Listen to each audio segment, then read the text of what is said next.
And welcome to Raw Aura in Mississauga, Ontario. I am Brock Pickin, my wife, Marta Pickin, is right back behind the camera, and we are here with Doug. Doug, thank you so much for being a guest on the show. Pleasure to meet you. If you can, please tell our viewers just a little bit about yourself and what you do here. Well, I was a classically trained French chef. I went to cooking school, I did an apprenticeship, I went the regular route that every cook does, and by the age of around 21, I had ballooned up to about 270 pounds. And I was miserable. I was living a very bad lifestyle, going out to the bars every night, and I woke up one day and a light dawned into my head that I don't want cancer, and I don't want diabetes when I'm 35. I want to be happy and healthy, and I started working out. Everyone thinks, you have to go to the gym. I wasn't seeing much of a difference. It was kind of at that point that I was shown an animal rights video. I watched PETA's Meet Your Meat. I decided to go vegetarian that night. I was working the grill in a steakhouse at that time. I was cooking 200 steaks a night. They all thought I was crazy. I had chefs at the Air Canada Centre, people telling me my hair was going to fall out, I was going to become sick and die. And the very opposite, of course, happened. I started losing weight, I started feeling amazing. Half a year later, I went vegan. That's about 7 years ago now.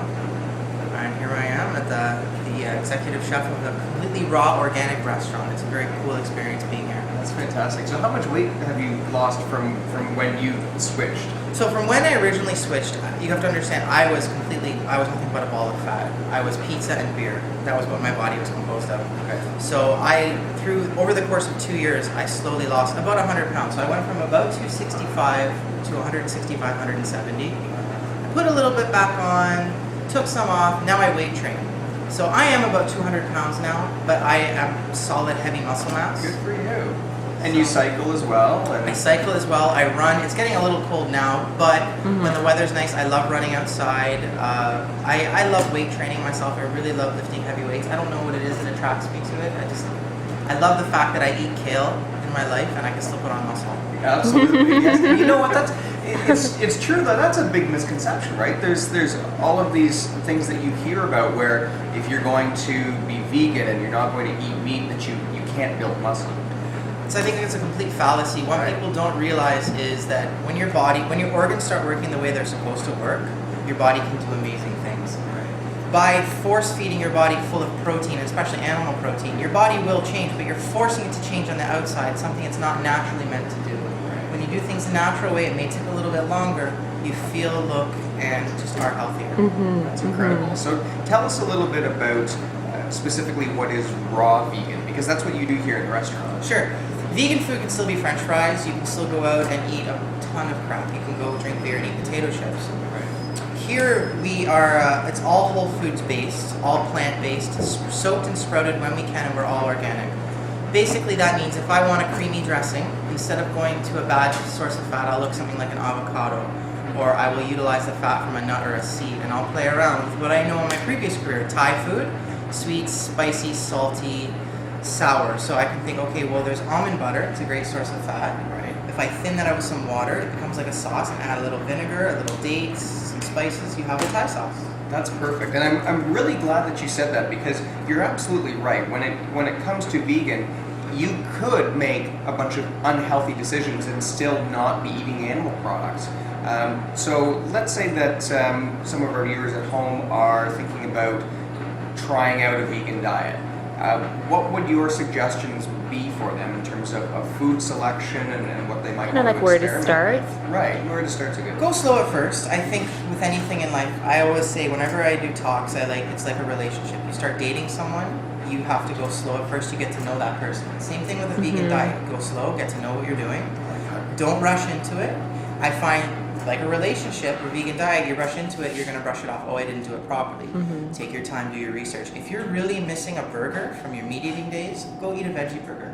Don't beat yourself up over it. As time goes on, your stomach and your body are going to reject that veggie burger because it's highly processed and just full of bad things. So go slow. It's like anything in life. Right. That's great. I like that analogy.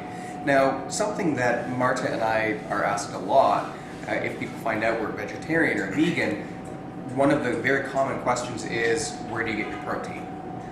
So where do you get your protein, and what are the protein sources that you serve here at the restaurant? Sure. Well, this morning I woke up and I had a big bowl of sprouted cereal. I bought Ezekiel sprouted cereal. There was 15 grams alone in my cereal bowl. I had it with hemp milk, chocolate hemp milk I love, and then I added hemp seeds to it. So right away this morning I had 25 grams of protein. It's perfect. Without even trying.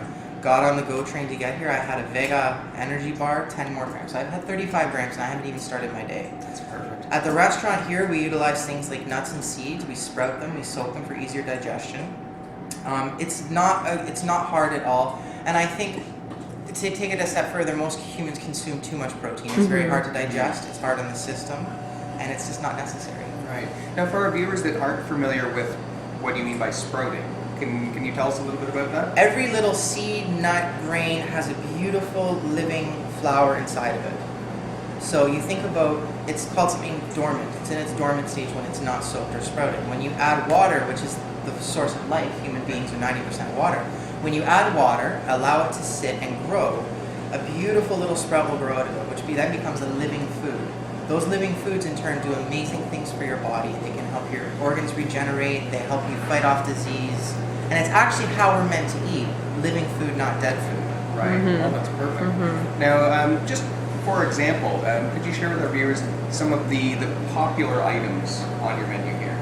Sure. I believe we really make the best raw pizza in Canada. I've eaten all of the raw pizzas from all of the restaurants. Ours is amazing. It tastes very similar to the real thing. We make a wonderful falafel wrap, so sprouted chickpea falafels, tzatziki hummus in a green collard leaf wrap, and a tabbouleh. Everything here is delicious. There's not one thing I can pick. The burrito, we have a wonderful burrito, pumpkin seed refried beans. Wow. Yeah. Now, something that Marta and I have just started experimenting with recently is tempeh. Can you give us some suggestions on how we could cook tempeh, what we could do with it? Absolutely. Tempeh is wonderful because there's a big soy scare right now. People need to understand something. Soy that comes from China and is non-organic is bad for you. If something's grown locally and it's in its whole food state, as well as fermented like tempeh, it's great for you. Wonderful source of protein, wonderful source of iron. People don't understand with tempeh, you have to do things to it before you do things to it. Now when I say that, it's in a hard, strong state when you get it out of the box. Before you do anything to it, throw it in some steaming water. If you want, you can put some garlic in the water, a little bit of wheat-free tamari, any sort of flavoring. Steam it for 10 minutes, open up those pores, then marinate it, then cook it. You need to do a lot to it. Okay, well that's wonderful. We're going to give that a try.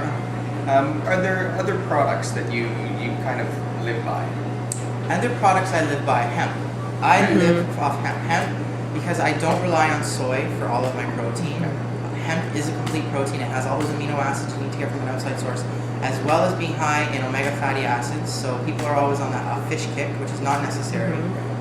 Those omega fatty acids are great for you. Anytime I need a protein kick in a salad, in a smoothie, in a juice, anything, I had hemp seeds. That's one thing. Miso as well. Love miso. Dark, rich flavored umami. And nutritional yeast. I love nutritional yeast because it's full of B12. It adds richness. It adds cheesiness. You can use it anywhere. That's wonderful. Something else that we're big on that you mentioned before is kale. And I don't think we can get enough kale. What do you do with kale? What's your favorite thing? Okay, there's different types of kale. My favorite would be black kale, lacinato, or dinosaur kale. It has different names. Okay. The highest in chlorophyll, the highest in iron, the highest in calcium. The most simple thing you can do with it is toss it in a tiny bit of olive oil, a little bit of sea salt, really high quality, tiny bit of lemon juice. What happens is the olive oil acts as a carrier. The salt pulls out the moisture from the cell walls in the kale. The lemon juice, the acidity, breaks down those same cell walls. Within 30 seconds to a minute, you're going to see the kale has almost steamed itself. Best way to eat it without losing any nutrients. And from there, you can just add whatever flavor. Cool. Wow. Do you have any questions? Because I feel like we could ask questions all day to learn. Just since we're talking about food, what's your favorite meal or favorite food? My favorite meal or my favorite food? Now, it's not raw. It's minus 15 outside today for those that are watching. My favorite meal would be, I used to make it when I was at Live. It was a lobster mushroom dal. So I had wild foraged lobster mushrooms, red lentil dal over brown rice with steamed greens and a sweet potato puree. For me, that's just beautiful living protein, you got your carbs, you got your greens. For a raw meal, I would have to say a good pasta bolognese. I love spaghetti, zucchini spaghetti, nice tomato sauce, almond parmesan, and that's it.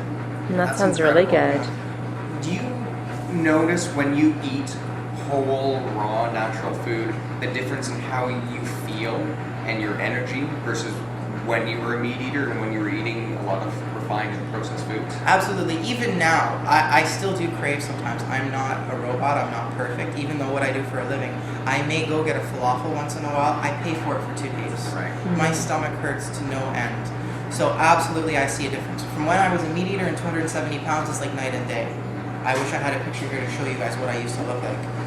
I can't swear enough by eating whole, unprocessed foods. The more processing happens with food, the more processing your body has to do, the more tired you feel. It's just not worth it. Right. Oh, that's perfect.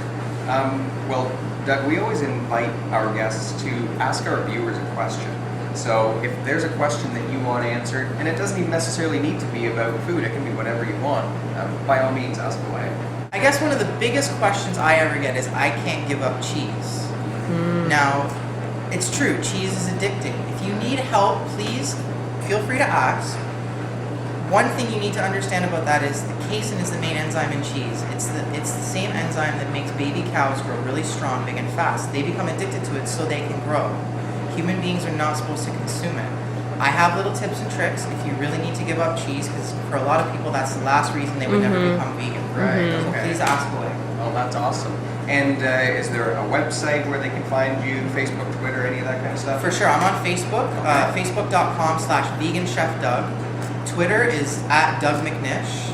My website is veganchefdoug.com. I have lots more coming up. I'm going to Hawaii in March. I'm going to go give a couple of talks. The Awesome. Hawaiian Vegetarian Association is taking me there, and I'm going That's to talk in wonderful. Honolulu and Maui. That's incredible. I have cookbook in the Wow. works. There's lots going on these days, so please, if you're interested, don't be shy. Congratulations. Thank you so That's much. incredible. And if you are in Mississauga, please come check out the restaurant. I think Marta and I are going to grab some lunch here.